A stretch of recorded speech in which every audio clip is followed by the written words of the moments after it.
అందరికీ welcome back to soldier life.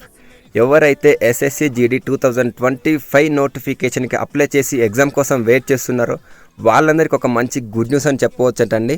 అదే మనకు ఎస్ఎస్సి పోర్టల్ నుండి మనకు ఎగ్జామ్ 23 ఫిబ్రవరికి 2026లో మనకు ఎగ్జామ్ కండక్ట్ చేస్తామనేసి మనకు క్లియర్ కట్గా నోటీస్ అయితే పంపడం జరిగింది. సో ఇకనైనా మీ యొక్క ప్రిపరేషన్ స్టార్ట్ చేయండి. చాలామంది ఉంటారు నేను ఒక ఎగ్జామ్ టైం టేబుల్ వచ్చాక స్టార్ట్ చేస్తాను ప్రిపరేషన్ అనేసి అయితే. సో ఇకనైనా ఎగ్జామ్ టైం టేబుల్ వచ్చింది, మీ యొక్క ప్రిపరేషన్ అనేది స్టార్ట్ చేయండి.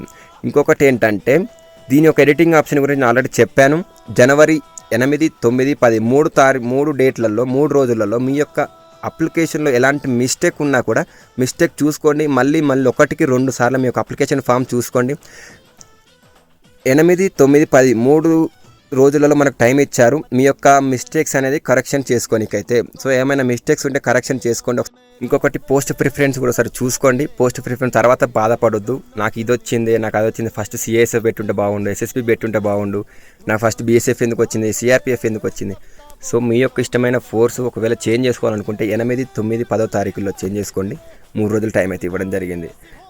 అప్లికేషన్ ఫామ్లో సార్ మీ యొక్క డీటెయిల్స్ కూడా చూసుకోండి. 10th మెమోలు ఎలా ఉన్నాయి, అలాగే మన ఫాదర్ అండ్ మదర్ మీ యొక్క డీటెయిల్స్ ఎలా ఉన్నాయో సార్ చెక్ చేసుకోండి. ఇంకేమన్నా రన్నింగ్లో వీక్ ఉన్న వారు ఎవరైతే ఉన్నారో సో వాళ్ళు ఇప్పటి నుంచే స్టార్ట్ చేస్తేనే మంచిది అనేసి నేను చెప్తున్నాను. తర్వాత మీరే చాలా ఇబ్బంది పడతారు. ఎగ్జామ్ అయిపోయినాక స్టార్ట్ చేసుకుంటా అనుకుంటే మాత్రం అది కాని పని. సో ఎవరైతే వీక్ ఉన్నారో ఇప్పటి నుంచే రోజు కొంచెం ఇంప్రూవ్ చేసుకోండి. ఆటోమేటిక్గా మీరే లాస్ట్లో విన్నర్ అయిపోతారు. ఎస్ఎస్సి జీడీ గురించి ఇంకెటువంటి డౌట్స్ ఉన్నా కూడా నాకు ఇన్స్టాగ్రామ్లో మెసేజ్ చేయండి, కామెంట్ రూపంలో కామెంట్ చేసి కూడా అడగవచ్చు. Thank you for watching this video.